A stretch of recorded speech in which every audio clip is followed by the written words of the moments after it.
Brothers and sisters, it's week 13 of Trump's 3-day war with Iran that he has already won 17 times, and apparently he is about to make a deal for the 1,000th time to return the situation to the exact same one that existed before he and Netanyahu launched their illegal war against Iran. The question we are now having to ask, is Trump going to start a disastrous war in Cuba to distract us from the disastrous war in Iran, which was supposed to distract us from the disastrous Epstein files? You can't have your Cuba until you've finished your Iran. How can you have any pudding if you don't eat your meat? All in all, Trump's just another prick in the brawl. Remember, our Prime Minister secretly wanted to support America and Israel's illegal war on Iran. Don't forget that every time you fill up your car. Talking of spineless cowardice, proving that orange is the new asshole, Minister for Pork Barrels, Martyn Jones, pushed through new rules last week that will allow oil companies to get away with not paying for their pollution spills. Say it ain't so. 5 years after taxpayers got left with a $300 million cleanup bill for the abandoned Tui oil field, Martyn Jones weakened the rules put in place to prevent Kiwis being left to foot the pollution cleanup bills again. Look, dear right-wing hate trolls who vote National, New Zealand First and ACT, we get it.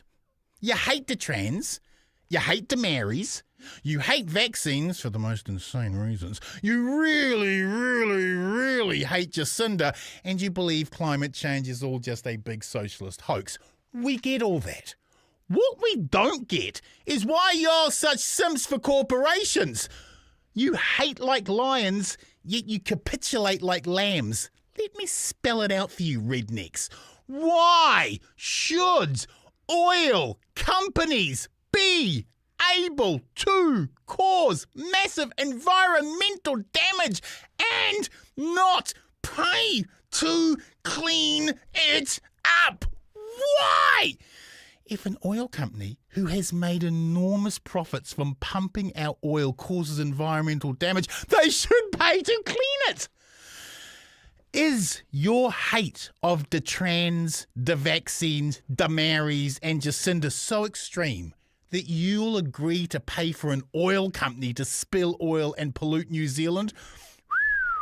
If that's true, girlfriend, you need to go see someone and talk those issues through, because that isn't a political perspective, that's self-mutilation.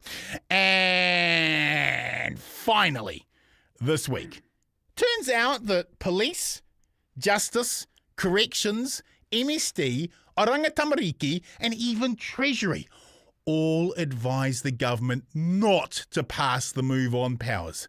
They warned the government that arresting 14-year-olds would be detrimental. They warned it would clog the prison system.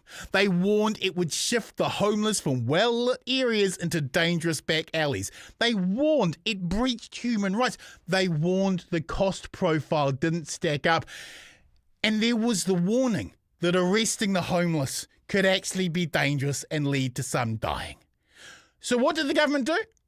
Why, they ran through the law anyway, despite the homelessness being caused by their own deeply flawed emergency housing policy. Paul Goldsmith has been trying to arrest the homeless in New Zealand since the 1990s when he was an Auckland City councillor. 30 years later, Paul Goldsmith gets his wish and can now arrest the homeless, which proves that if you are a hateful prick for long enough, you too can be a National Party cabinet minister.